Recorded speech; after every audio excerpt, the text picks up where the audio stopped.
It's the 17th of July, 2015, and this is episode 15 of the Unseen Podcast.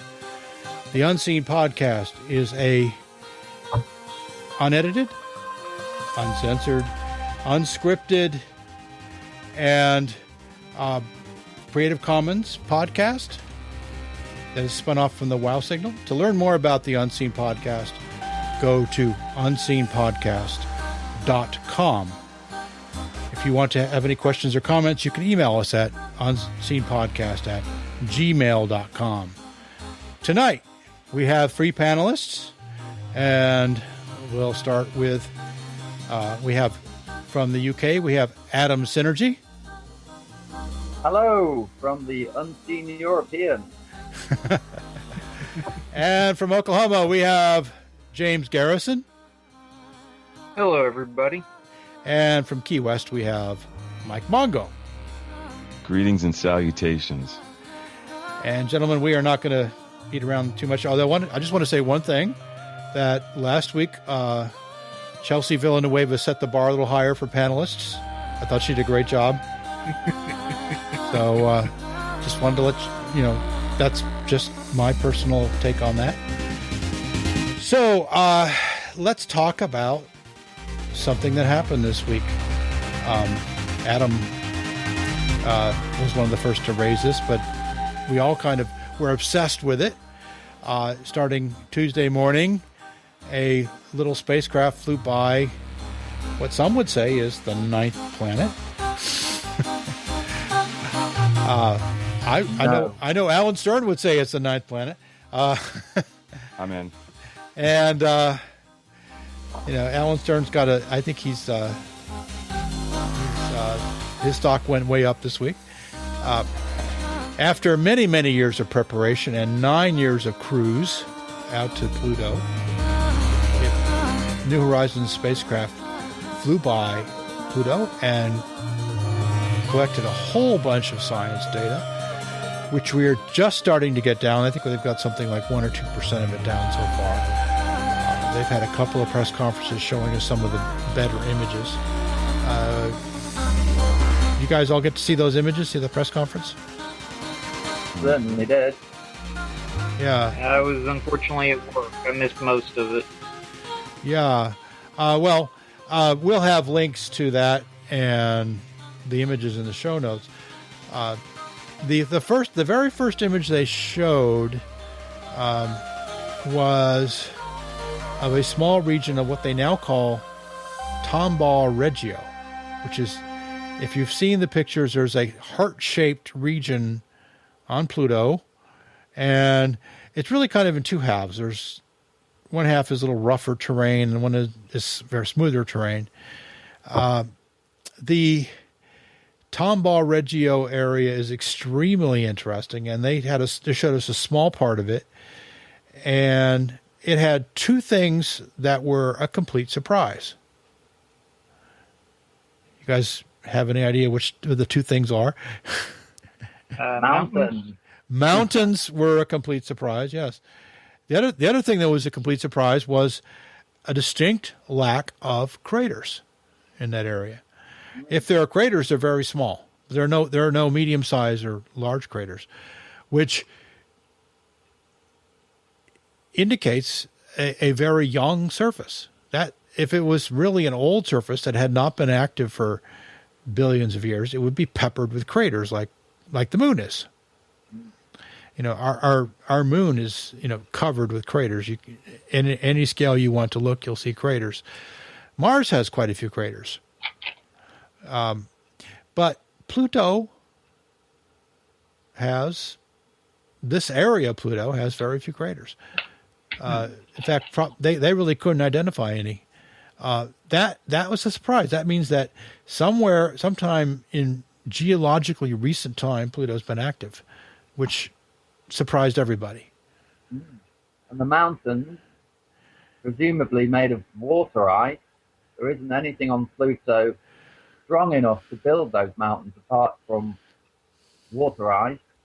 That implies tectonics.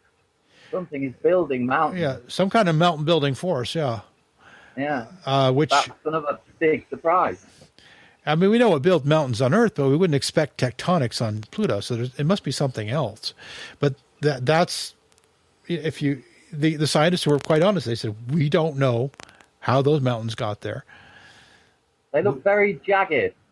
They are jagged. They're certainly not volcanoes. They look like the Rockies. They look like they're about the size of the Rockies. They look like little mountain ranges there, and then there's a large region where there's nothing like that. Very different. There are very distinct regions on Pluto that have very different types of terrain, and that's another big surprise. Yeah. So there were a lot of people who were saying when you fly by Pluto, you're going to see an old dead world that's got a lot of ice on it, and those people are. They were wrong. They were wrong. This is very, very wrong. Now the question is, and this is something that has the science team scratching their heads, and they'll be working on this for some time now. Is where did the energy come from to do that? And they don't know. So now, of course, the media is having their fun with it. Like scientists are baffled and big mystery and scientists baffled. That turn of phrase drives me batty. It's only if you work for Fox News. Well, a lot of people pick up on this sort of thing. You know, mysterious mountains on Pluto or something like. Yes, clickbait. If you can't use the word mysterious, you're not going to get as many clicks. I'm putting that in my name. Mysterious Garrison. I was pretty convinced that we were going to see an object very similar to Triton, to the moon Triton. Yeah. Because that is believed to be a captured Kuiper Belt object. Right. And I told several people prior to the New Horizons flyby, Pluto will look like Triton. And of course it looks very little like Triton. And the thing with Triton, we don't really have the great imaging of Triton. We have that was just one flyby that was low resolution, but yeah, Voyager 2, wasn't it? 1989, I think. Yeah, something like that. We can look that up and make sure we get our facts right. There are some similarities with Triton. Triton has a nitrogen atmosphere, same as Pluto. But then that's another surprise we discovered this week. Pluto has a vast atmosphere, very tenuous. There's not a lot in it, but it seems to extend for, 1,000 miles or so above the surface of Pluto, and that's another big surprise. Right. Well, they actually got a good measurements of the atmosphere on this flyby, and they're starting to get that data down, and they will have a very good assessment of the atmospheric profile. They showed today what happened when they flew behind Pluto and looked back at the sun with the instrument called ALICE, which is an ultraviolet spectrometer, and they were able to definitely see the atmosphere out quite far from the surface and almost all the way down to the surface. And so they have a very good characterization of that. They'll get more data down soon. And the one scientist, Fran, I hope I pronounced her name right, Fran Bagenal, noted that this meant that something like hundreds of meters of ice of nitrogen had, over the life of Pluto, had come off of the surface. And tons and tons. Yeah, quite a lot of it, over 4 billion years. They're extrapolating out to the early days of the solar system. But now I'm sorry, Paul. That's the thing. This object is believed to be as old as the rest of the solar system, but it's still active. Which it's not clear where that energy is coming from. or how that. I mean, we know that the sort of sunlight and cosmic rays knock nitrogen off the surface. That's not a big mystery, but that may not be enough to explain how active the surface is. So, now the other thing they showed today was these this area that has these polygonal shapes. By polygonal, I mean, sort of irregular shapes. Some of them look to me like brains. And very smooth surface. And then in the cracks, in the little valleys between these shapes, there were hills poking up. And that bit does remind me slightly of Triton. Triton does have a similar mottled sort of orange peel surface. Yeah, and but it's not exactly the same.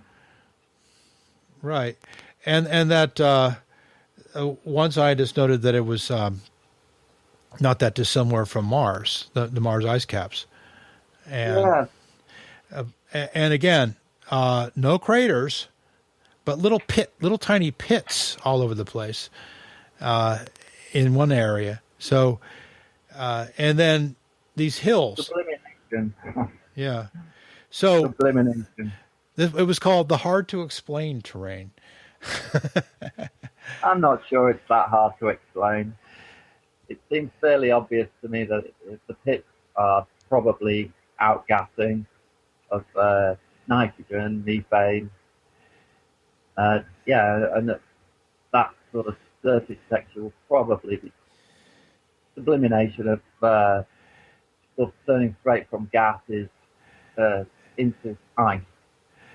That's my theory.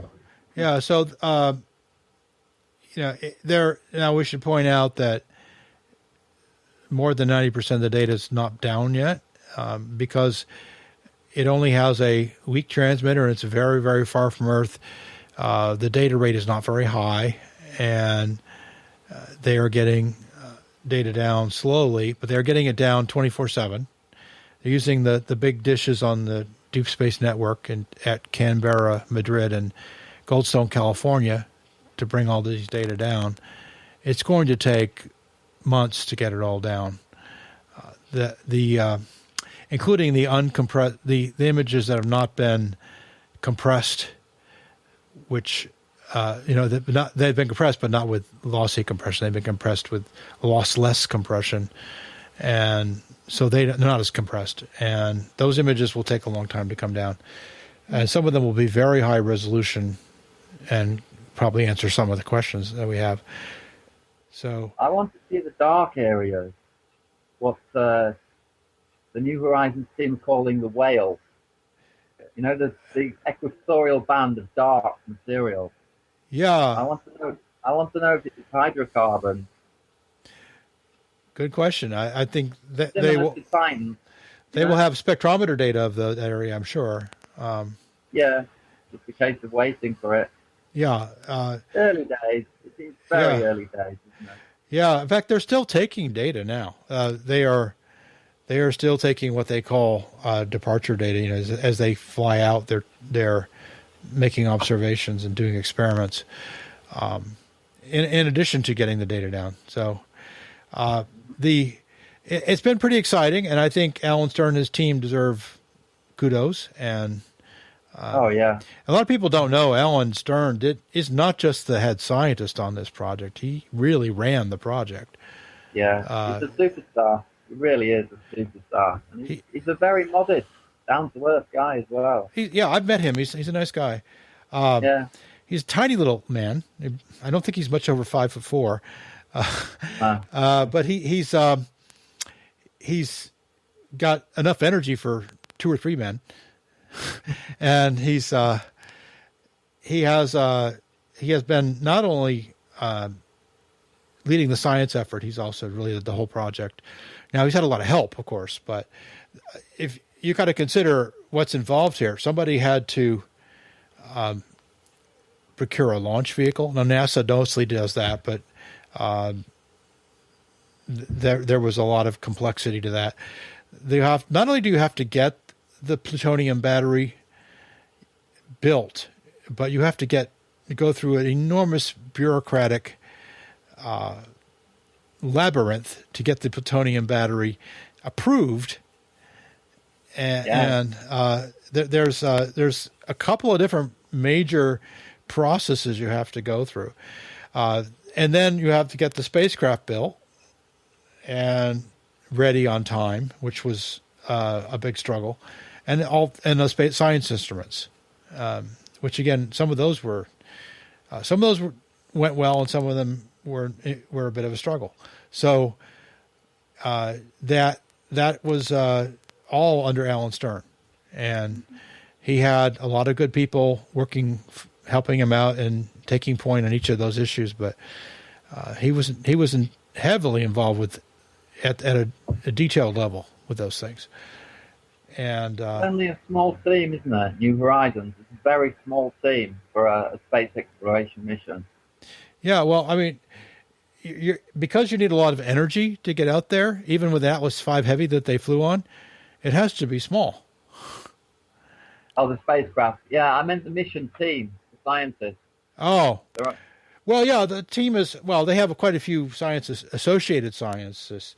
One of the ways you win these proposals with NASA is you have to have a very strong science team. You have to have named scientists that everybody recognizes. And of course, Alan Stern was one of those scientists, but he put together a very strong team. You have to understand that this was actually competed against JPL's proposal. JPL originally came in with a proposal for a science craft to fly by Pluto, but they had a very high price tag.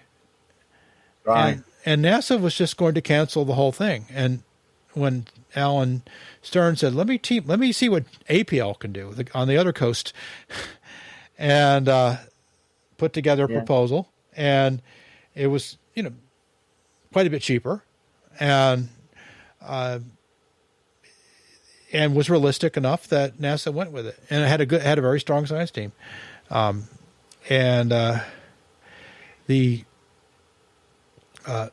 Alan Stern actually got NASA to reconsider it, and NASA was ready to just blow off Pluto because it's going to cost too much. We don't have the money to fly out there, and they figured it out. They figured out there was a lot of things that had to be dovetailed together to make it work for the money, and a lot of people were involved with that, but.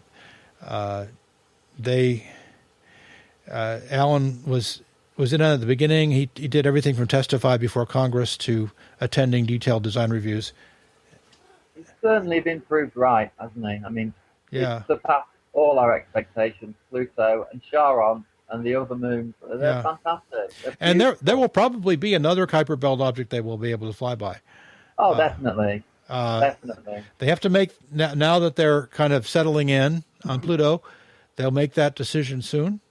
I'm sure it's already been made, Well, New Horizons is certainly heading in a direction. Technically, I think it's made. Financially, I don't think it's paid for. No, but they know where it's heading. They'll have to do a maneuver around November in order to target the new Kuiper Belt object. They have enough power. They're doing well there, and they have, and the spacecraft is in perfectly good health, so they should be able to get out there and get good observations of another Kuiper Belt object. Alan Stern said one of the press conferences that the spacecraft power supply should last until around 2030. Yeah, and that may be conservative. The problem you get into is that this, since there's almost no sunlight falling on the spacecraft, the only way you can keep it warm enough is the power that's internal to the spacecraft. So it's a thermos bottle, essentially. So at some point, it gets too cold to keep the hydrazine fuel inside from freezing, and then you lose the mission. They even though they will be expending some of that fuel to get out there to the new Kuiper Belt object, they'll still have a fair bit of it left. And the thing is, they use thrusters to control the spacecraft. When they are taking images, it's very small thrusters that are very subtly nudging the spacecraft into position to take those images. There's no reaction wheels or any other actuators because they were deemed to be not sufficiently long life and too heavy. So, well, they break. Yeah. So they decided to go with that, and it works. It works. But at some point, if the spacecraft gets down around the freezing point of hydrazine, which is near the freezing point of water, it's the end of the mission. So they should be able to get out to one more Kuiper Belt object and return all the data before they have to say goodnight. My cat is very interesting. He's trying to say hello to everybody. This is Pixel. Pixel's going to go bye-bye now. Okay.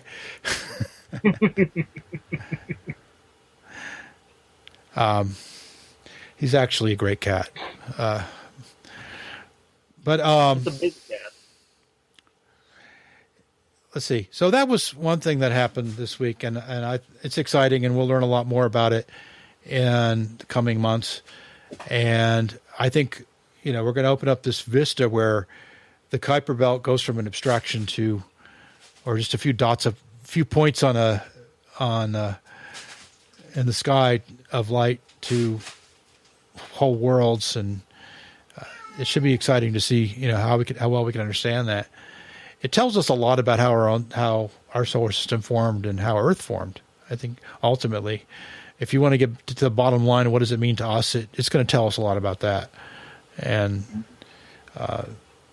we'll learn hopefully a great deal. And I don't see any. Well, I shouldn't say any. I don't see much hope of anybody ever colonizing Pluto or walking around on Pluto, but I don't know about that. Give us a few. I don't know, 100 years, 500 years. We may well see people mining on Pluto. Yeah. Well, if we have a need I for, would see machinery doing it first. Yeah.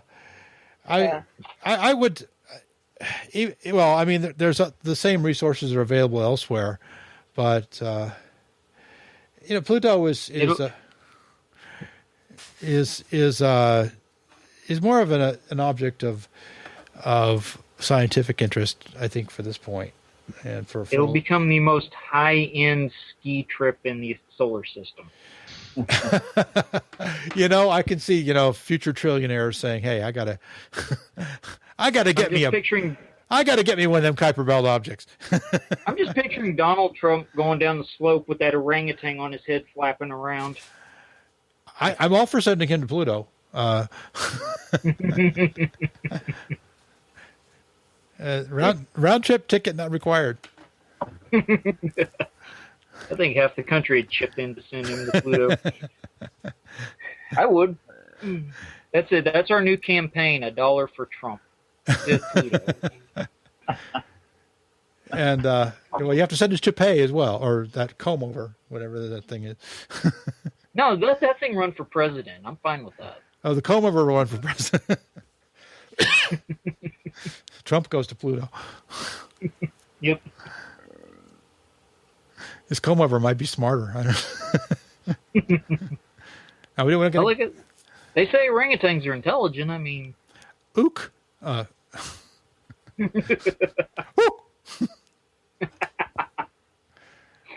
now you're getting into Terry Pratchett territory, which makes me feel sad.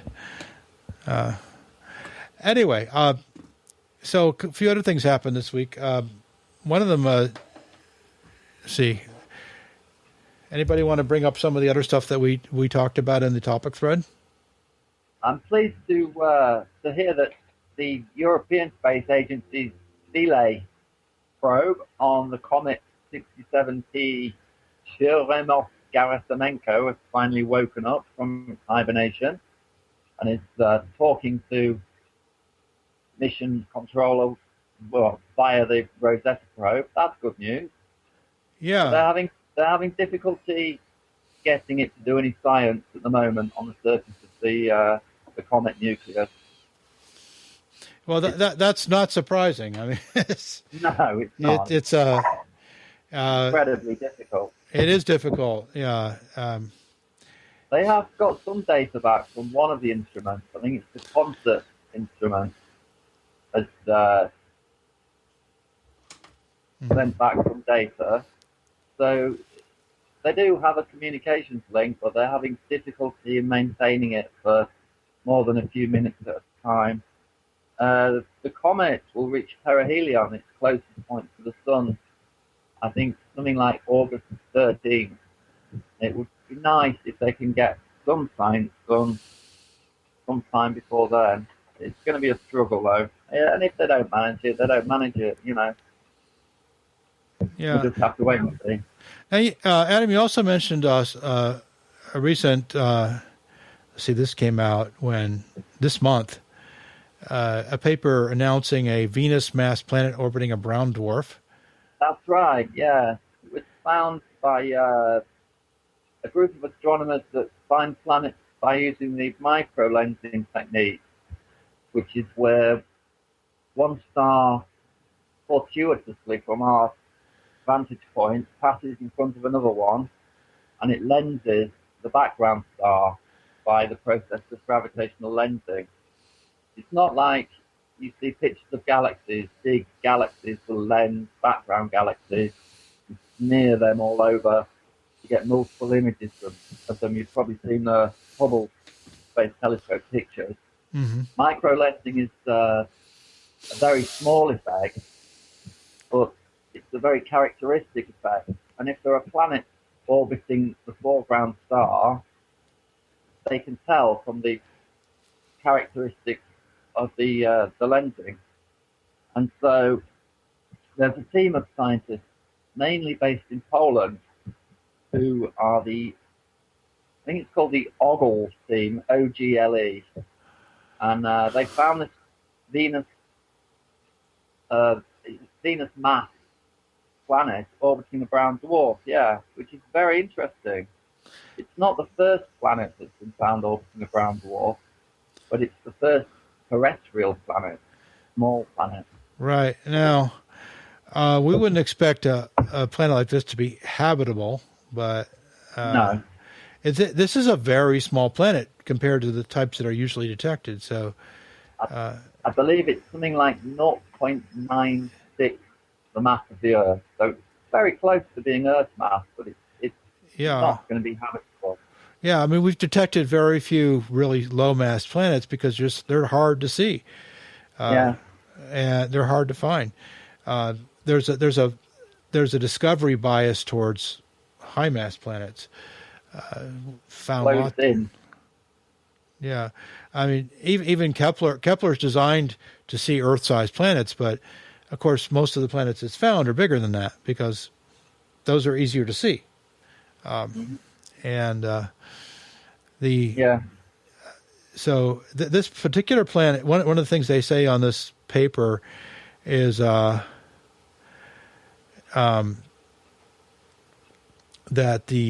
it suggests that the processes of the formation of within accretion disks are similar around stars, brown dwarfs, and planets.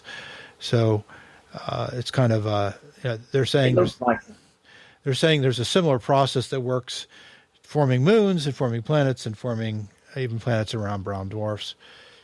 Yeah, it looks fairly universal. Yeah. Yeah. So that's interesting, and I have to be pretty lucky to find something like by this method, but I'm glad they're trying it.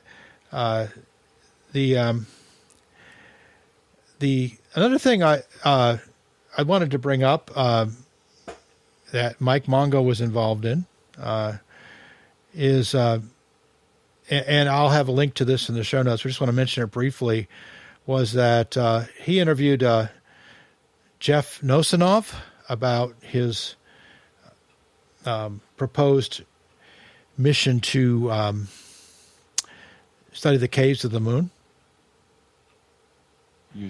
That was a few months ago, Mike. But since then, and I put that out last week as a wow signal burst, so everybody could hear it, because I thought it was getting to the point where people needed to hear it.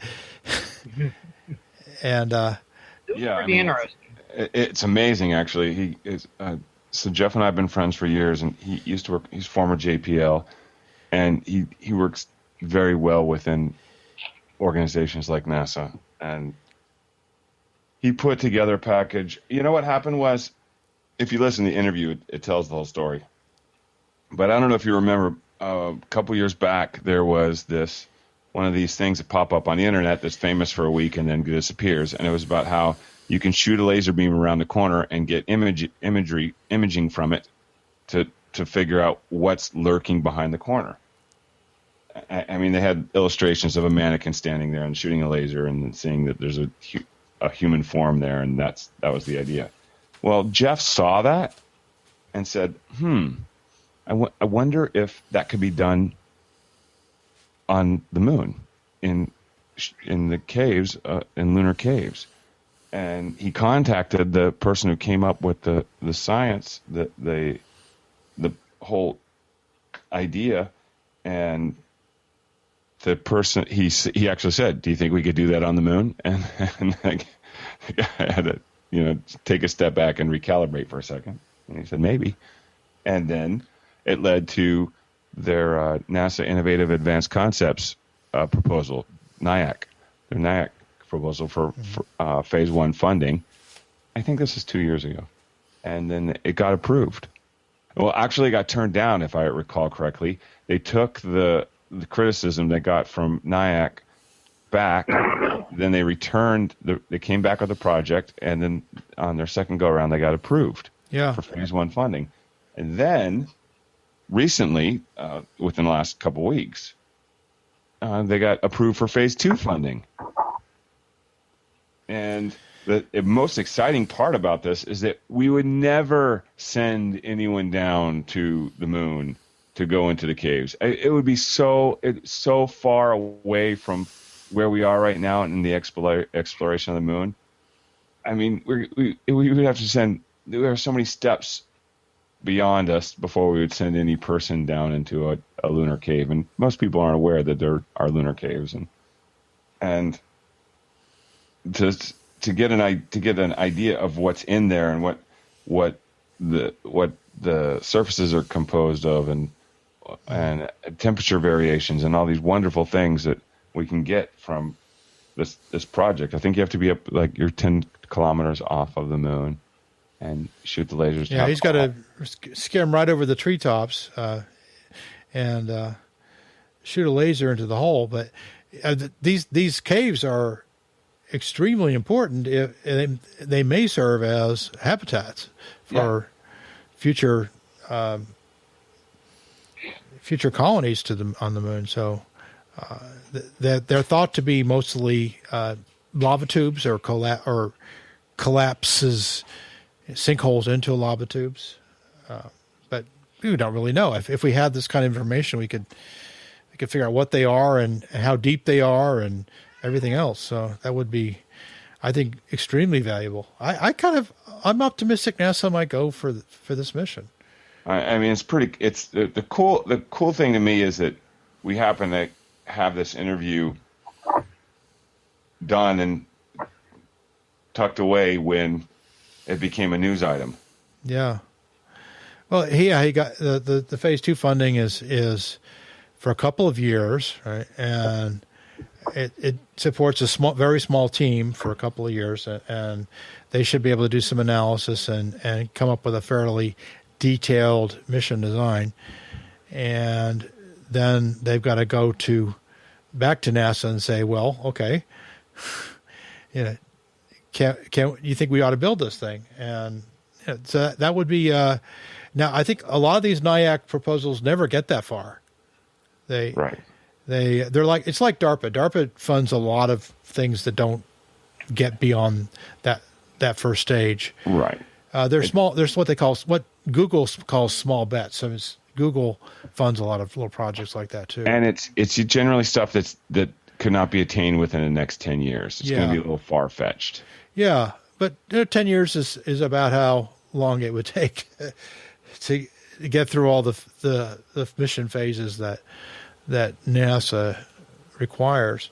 So I think that it's certainly doable, and as a precursor to asking the question, why don't we go down into those caves and down there we're safe from solar flares, we're safe from meteorites, and we could build a little habitat down there. We're safe from the massive thermal variations you get on the surface of the moon during the lunar night. So there's a lot to be said for it. I think it's really a good idea, and he estimated it could be done for a few $100 million. I think that's pretty reasonable. Very reasonable. Crazy. I think it's like 500 million is. Yeah, I have a lot of experience with this kind of thing. I think that 500 million is the right ballpark for that. Depending on how it's managed and what other kinds of ornaments get hung on that same Christmas tree. Right. And possibly, we talked about that this same technology could be used on Mars using something like a balloon. Right. To shoot the laser down. The great part about the moon is that there's no atmosphere to make any filter of the laser, any refraction of the laser. It just goes down there, does its thing, and then comes back up. But on Mars, there's an atmosphere, so you have to be closer, and there's variables. And there's so much interesting stuff happening on the caves of Mars. Oh my Google. The polar caves of Mars, that's where who knows what's going on there. Right.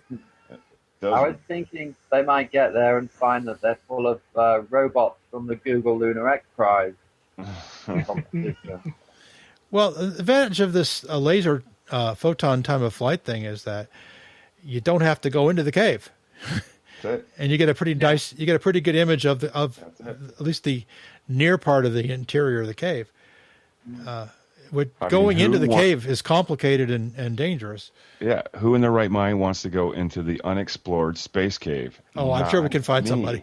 Not me, man. I grew up on 70s and 80s space movies. No, you never go into the cave. Don't go into the cave. Doctor Who. Yep. Doctor Who's never had a good experience in a cave. Yeah, things lurk in the caves, right? Mars polar cave? No. That's probably where all the lost socks are at. I was looking right quick, Paul, and in the audience questions, Patrick Festa was wanting to know if they got an estimate on the air pressure near the surface. I'm assuming Pluto and Charon. If anybody knows anything. I don't know the answer to that. I think they probably will have an estimate of that. But what will it be? I'm not sure. It's probably very, very low. Now, I do have a question going back to Pluto. Are they collecting the same kind of data on Charon, or are they focused primarily on Pluto? They will collect some similar data on Charon. I don't think they're going to have... They did promise they would have much higher resolution images of Charon. Okay. So that may answer some of the questions about the topography of Pluto, too. Right. Well, Charon is pretty weird as well, so... Yeah. Well, I was listening to something the other day, and they said that basically the two of them share an atmosphere. Well, I'm not sure how accurate that is. It's particles get knocked from Pluto. I'm sure there's some particles exchanged, but I don't think it's that much. It's not like one envelope. No. All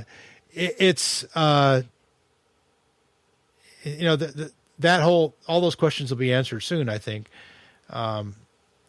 But Charon is pretty strange. It's got these very deep canyons, and they showed us an image of something called a mountain in a moat.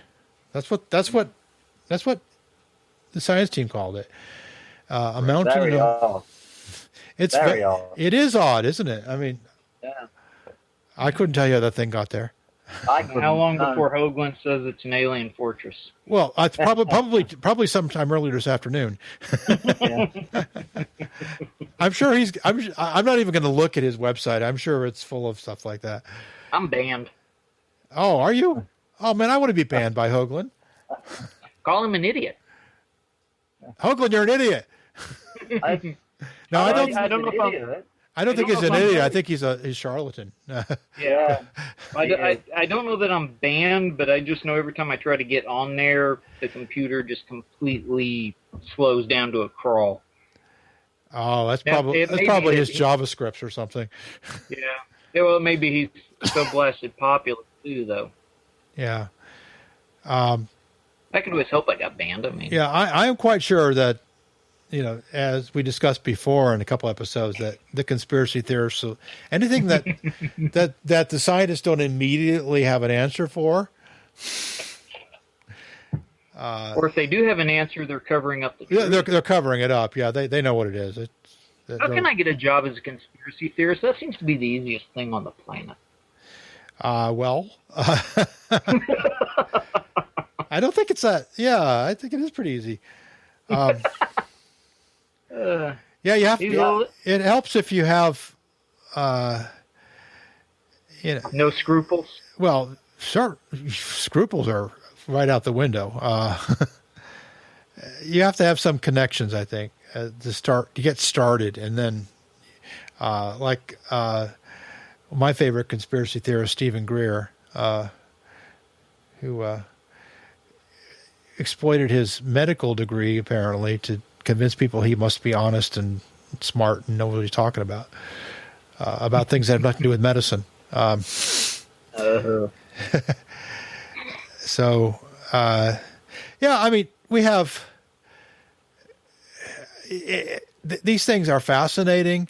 The first people that understand that will be the science team who spend a lot of time modeling and trying to figure it out. No one is justified in jumping to conclusions, as one of the scientists pointed out at today's press conference. He said, jumping to conclusions, we know that's not a good idea. So we're going to just keep plugging away, studying the data, studying and getting more data down and trying to make it all match up with good physical models of how these things happen. And I think Charon will, the strange topography on Charon may be a mystery for some time. It doesn't mean that it doesn't mean that anybody's covering anything up or that it's. I like the name they've informally named an area Mordor, which I think is that dark area at the pole. Yeah, Mordor. That's a great name. The White House even tweeted that. Oh, then blew my mind. It's official now. We're using fantasy fiction to name objects on. For Charon, you could go, name something on there. The river Styx, and then something lumpy. Call it Cerberus, and then. Well, they already named one of the moon sticks. So. Oh. Yeah. Somebody just needs to name something on one of these planets Ronald Reagan, just for the hell of it. No, we you know what, we need to draw upon Asian and African culture. There's other cultures on the planet besides European, and that's one of the Wait, everybody. Are you sure about that? There is. I've seen evidence on the internet. Oh, okay. Well, then it must I'm be not true. even sure Canada's real. No, it is. Canada is real. I have photographs. I've been there. I've seen YouTube videos from Canada. It's real. I've been there. There's no peyote involved. I actually just took regular travel. Awesome. Canada is excellent. And the people are very well educated.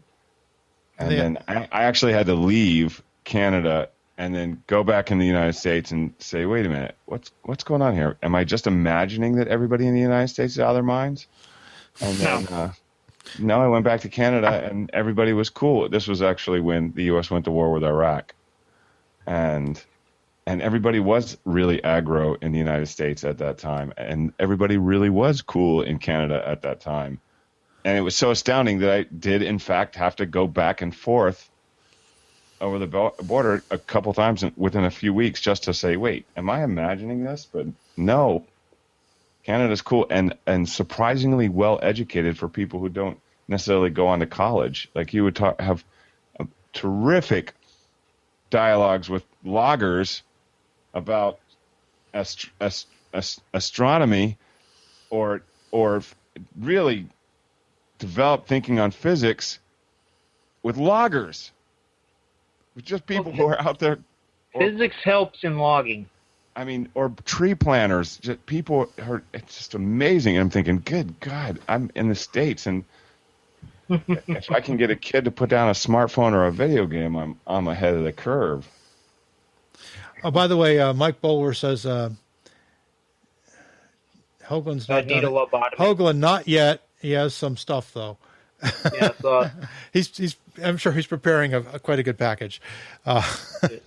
But you know what? Right now, the U.S. actually has done amazing things with this Pluto thing. It's got everybody around the world interested in space. I think you said that Alan Stern's stock is up, but I think NASA stock is really high. Yeah. I can't tell you how many times people say to me, almost daily, "Wait, NASA is still in business?" Ow! I hear that all the time. Even after the Mars rovers and the. People do say things like, "Well, since we don't have a space shuttle, we don't have a space program anymore," which I think is seriously distorted. But yeah, well, I think most of the news about any kind of development's been about Elon Musk and that crew. Yeah, well, I was in favor of retiring the shuttle. I felt that it was way past its prime, and. The problem was that we didn't do a very good job of planning for its replacement. So now you've got these commercial crew guys, primarily Boeing and SpaceX, who are trying to position themselves to carry crew, and they will. The recent SpaceX failure was not that big a deal. No. Every rocket ever built has failed at least once, and this is it's the sort of thing, you figure out what happened, you fix it, and it never happens again. Well, they're still pretty early in the developmental phase on a lot of this too. Absolutely. Well, not the Falcon 9. That's a pretty mature rocket. It's been up a lot of times. But the way that they're intending to use it. Well. They're basically repurposing them. They have new stuff that they're working on, but the basic function of that engine hasn't changed in a while. So they have a problem, and they've got to figure it out. Everybody has been through that. You're not in the club if you haven't blown one up. I've blown up a couple, just not that big. I think one is you're going to blow up a lot. Mercury. Prior to Mercury, the Atlas rockets, we were blowing up rockets all the time. Like once every 6 months, wasn't it? It was on television all the time, us blowing up rockets. SpaceX had a lot of failures early on with their Falcon 1, but they learned from each of those failures, and they were able to jump to the Falcon 9 with great success. That was the first Falcon 9 failure. And even old reliables like the Delta II have failed before. So there's, and considering that, last I checked, it's been a while, but SpaceX will bill you about $60 million for a Falcon 9, not the NASA Falcon 9. That's a little different story, but a commercial Falcon 9. Guys, that is really cheap, considering what that thing can throw. It per pound, it's the cheapest. It's a record. And the Falcon Heavy, which of course they haven't flown yet, so they don't really have a firm fixed price. Beast with 9 rockets, isn't it? Well, the Falcon Heavy is basically 3 Falcon 9s. It's a big rocket. It will, if it launches when they say they will, it'll be the biggest rocket since the Saturn V. And it is going to retail commercially for a bit over $100 million, which, again, very cheap for what it can do. So it's an impressive record they have for bang for the buck. But you have to remember what you're doing with a rocket is you are lighting off a controlled explosion. And there are risks to doing that. It's never going to be like flying an airplane. It's a much more violent type of thing. So there's always an area of unpredictability when you're dealing with a rocket. Well, there's less. It's less forgiving than a lot of other things. Mm-hmm. But what is the number? Something like 20,000 people a year die on American roads because of cars. So we are willing to take risks. We just don't take the risks but when it comes to space, NASA doesn't want to take any risk. And so when you have one failure, it's a big deal. And reality is, I think NASA knows it. I think everybody knows it. You are taking risks. You are taking a risk when you launch a rocket. That's just. Yeah. It's just you take a risk when you send an airplane into the air. But probably more so. I mean, the failure rate have rarely been less than 1% for most rockets, but usually they're more like 4 or 5%. Yeah, but it's just a lot more high profile when one of them fails. It is high profile, yes. Particularly when there are people on board it. Mm-hmm. Now, it's been a long time since anybody died in a Soyuz. Very long time. But they've had failures though recently, haven't they? They've had failures, but not with the not with getting anybody to the space station or getting them home safely. No. They're arguably a lot more effort paid in quality assurance for those launches. But Soviet launchers have, Russian launchers have a pretty good record. They don't. It's about the same as U.S. launchers in terms of percentage. And the Soyuz has a very good record in terms of human safety. Mm-hmm. So, better than the shuttle. The shuttle was a very complex system. The Soyuz is much simpler, and that's one of the reasons why it was more reliable. Yeah, but shuttle retirement, I thought was my sense of it was that NASA built 5 shuttles right off the bat. That was premature. They should have built 1 or 2, developed them better, and then built more with everything they learned. They didn't do that. And that was largely because of funding profiles and other political considerations and not because of technical considerations. And this was the late 70s, early 80s when we kind of lost the recipe for how to make space exciting. And Wernher von Braun was starting to fade from memory. So we had I think we're going to see when people start seeing U.S. rockets taking people to the space station, that will that will give the public a sense. Oh, we have a space program again. We never really didn't have a space program. We just didn't. It's just it's a question of public perception.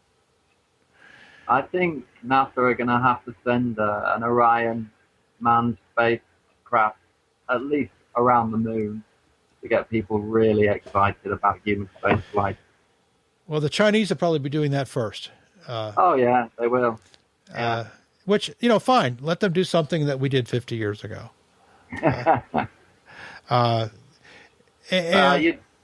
That's a poor way of looking at it. I mean, we haven't been able to do since we did it 50 years ago is a better way to put it. Yeah. And another way to put it is like, let's get human beings back in space. Well, but I think if the Chinese do it, that'll be a terrific stimulus to everybody. Absolutely. It says, hey, it can be done. It should be done. And, I think... and is the official language of the moon going to be Chinese, or are we going to... I'm pretty sure the Chinese will be the first to send an astronaut onto the far side surface. I think that's quite plausible. Yes. I don't know exactly how far they're going to go with their plans realistically, but I think they're quite serious about giving it a shot. Oh yeah, they are. Yeah. In terms of they've seen how it boosts national prestige, and they want to do it for themselves. They've got the money, and they've got the technology. Yeah, well, the technology is really not controversial in these days, in this day and age. It's just having the will. Right? Yeah. We could do it with late 60s technology. We can certainly do it with 21st century technology. Exactly. Good luck to them, I'd say. But and they're also, I believe, they're sending a robotic probe to the lunar South Pole, which is something I'm pretty sure they will do that in the near future. And that was in the NASA's 2011 decadal survey as one of their stated aims for this decade. Yeah. But then they decided to go ahead with the OSIRIS-REx mission, and it quietly disappeared.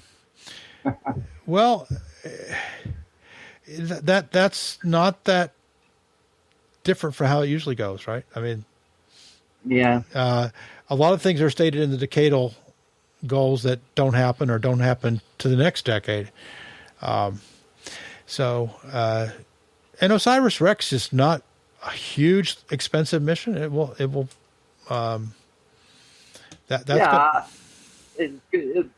going to be a great mission. Yeah. The problem with NASA right now is a lot of the money is spoken for, and they're not going to get much more. So. No, as ever, it's a funding issue. Right. Well, it's always something. It's like James Webb Space Telescope's taking a lot of the money right now. The ongoing operation of the space station takes a lot of money, and when the NASA budget has not really grown at all in 30 years, and so, in fact, I believe it's probably in real dollars, it's probably shrunk a bit. So, well, with all the interest from Philae and the rovers and going by Pluto, couldn't they do like an NPR or PBS pledge drive or something? Well, it'd be a very ambitious one. You do a Kickstarter for $1 billion. Hey, if the Solar Road people can do it, I'm pretty sure NASA could. Oh, Solar freaking Rose. Yeah, don't go there. You're going to get me all mad. I'd rather talk about Bigfoot, frankly. I got a buddy of mine coming to do a Skeptics in the Pub, and he's a Bigfoot researcher. At the end of this month. We'll do a cryptozoology episode someday. Oh, I will have so much fun with that one. Because, yeah, I've never been out squatching myself, but remind me, and I will try to find the picture and send it to you tomorrow. But I think I accidentally made an appearance in the Finding Bigfoot show. Oh, did you? I think what they were calling a Bigfoot was actually was that your ghillie suit? No, I'm in we were working cattle, and I've got where's it at? There it is, an Aussie hat and a black duster I wear when we're working in the rain. Uh-huh. And I think they snapped a picture of me looking for cattle through the trees. Oh. I will see if I can find it, or I'll have Lumpy give me the picture, and I'll get a copy of it. Oh. They were out here about 3 miles from my house. Oh. I wanted to mess with them. I think all the Bigfoot footage is fake except for the Patterson footage. Yeah, that's a real guy walking around in a costume. Yeah, it's not fake footage. It's just fake. It's fake a Bigfoot. real thing. It's the real thing. It is definitely real. It's a real costume. Yep. But my favorite part is that people looked at it historically and said, "Oh my gosh, is that a Bigfoot?" Which, of course, the answer is no. But it's that we look at that people put that up as the best evidence. Yeah, that's your example. Look up Penn and Teller Bigfoot video. Oh, yeah. He made Moneymaker so mad with that. That is priceless. Yeah.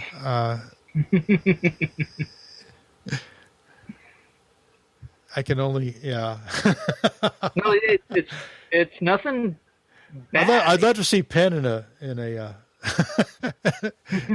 a ghillie suit out there in the woods. No, anymore you get shot when you're doing that or hit by a car, remember? Oh, yeah. Had that guy down in Texas pretending to be a Bigfoot and got hit by a car. So apparently Bigfoot is dangerous. Yeah. To yourself. Well,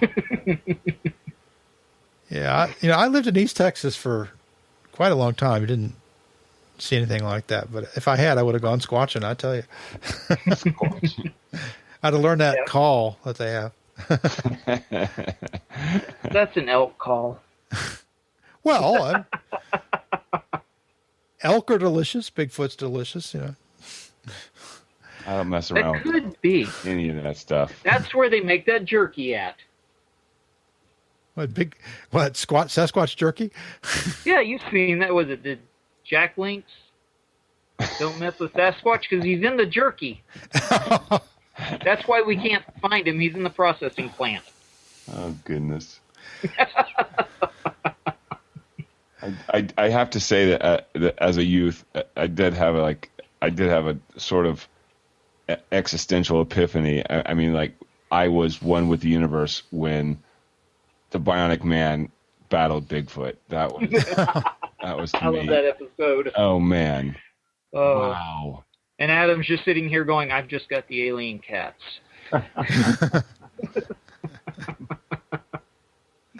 Well, anyway, guys, we're going to wrap it up soon. I got to fly. Yeah. Well, so it's been an interesting week. We have a lot more that we will learn soon. And I promised, you heard me. I promised James we would do a cryptid episode. Yeah. Maybe not a whole thing on Bigfoot, but we. Oh, no, trust me, it doesn't have to be on Bigfoot. I can start rambling off on hundreds of different We can do cryptids. Chupacabra as well. Mothman. I will find it. I sent Blake Smith a picture of a Chupacabra. The Goat Man. That was the myth when I was in Texas. We had a Goat Man. Oh, yeah, that's originally out of, like, Iowa. Yeah, I think he traveled all over. I met the guy that took the swamp ape photos. Oh, seriously? Yeah. He was down here in Key West. Huh. Yeah, he lived here. He was down here for a while. Yeah, he's supposed to live. The swamp ape's supposed to live in the swamp. Yeah, the skunk ape and the swamp ape are supposed to be down in the Okeechobee swamp. Skunk ape, and it was in the Everglades. And okay. He drove around with a skunk ape sign or something on the back of his car here in Key West. He was here for a little while. Everybody visits. Those are. We don't really have anything like that here in Key West. Key West is just naturally a little. You've got the people. Yeah, off kilter. So we don't have UFOs. We don't have sea monsters. We don't have any of that stuff. We just have really unusual people. So Adam's sitting there thinking these Americans are nuts. What is it? The Conch Republic. Conch Republic. I was talking about that earlier. I was explaining that to Paul. I have a superhero name here in Key West. It's Mr. Conch Republic. Are you the mayor of the Conch Republic right now? And I have a role in that regard. In the Conch Republic itself, I definitely have a role. The Secretary General of the Conch Republic and I were dear friends before he passed. And I use my Conch Republic passport to travel to Canada. Yeah, I mean, it's awesome. We've had so much fun with that. And just invent your own nation, and if everybody's in on it, then who can say no? Well, that's called a sovereign citizen. Right. Well, in Oklahoma it is. Yeah.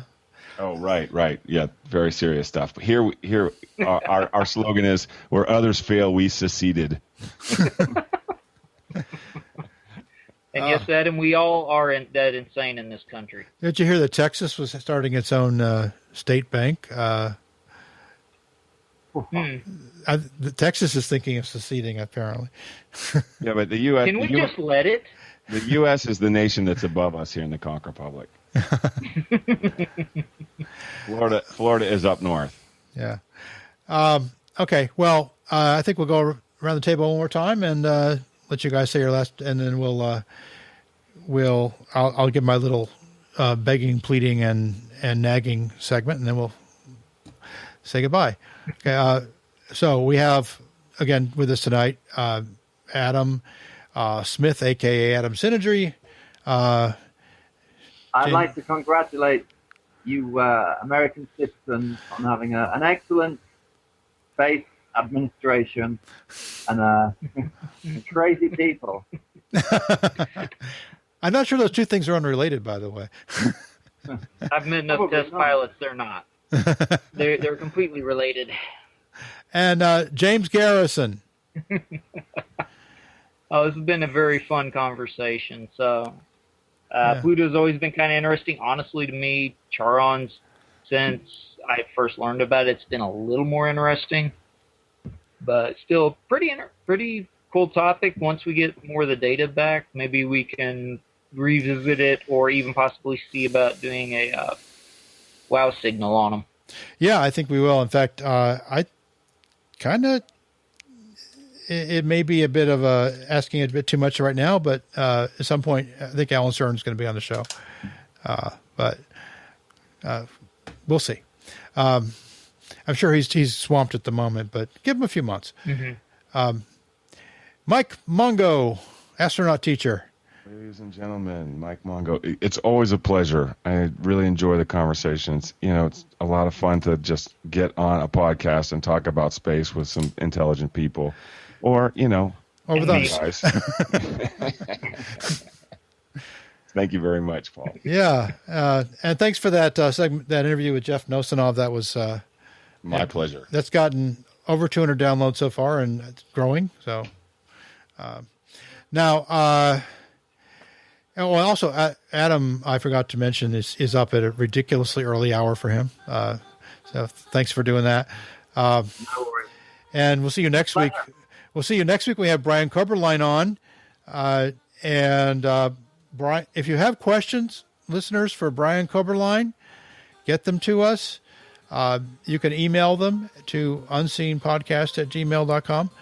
Brian is an astrophysicist. He writes very lucid and understandable explanations of all kinds of astrophysics topics. He also has a podcast, which is called One Universe at a Time, that I recommend.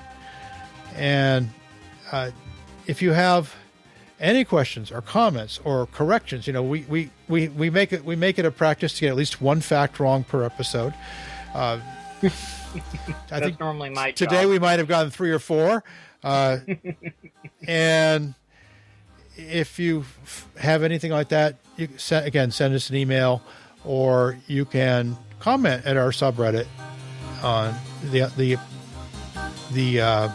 Unseen Podcast Listeners subreddit. There's a link to that at unseenpodcast.com. If you want to hear Mike Mongo's interview with Jeff Nosanov, go to wowsignalpodcast.com. It's the very top blog entry there. And it's only about 20 minutes. It's well worth listening to. And hopefully Jeff will be able to take that to the next level over the next 2 or 3 years. And if you want to know more about Bigfoot, well, just go out in the woods and start yelling. Your local trailer park. Yeah. So anyway, listeners, we really want to hear from you. Any feedback at all, good or bad. We're on iTunes. Please leave us a review on iTunes. And so this has been episode 15 of the Unseen Podcast. It is the 17th of July. No, it's actually now the 18th of July, past midnight, 2015.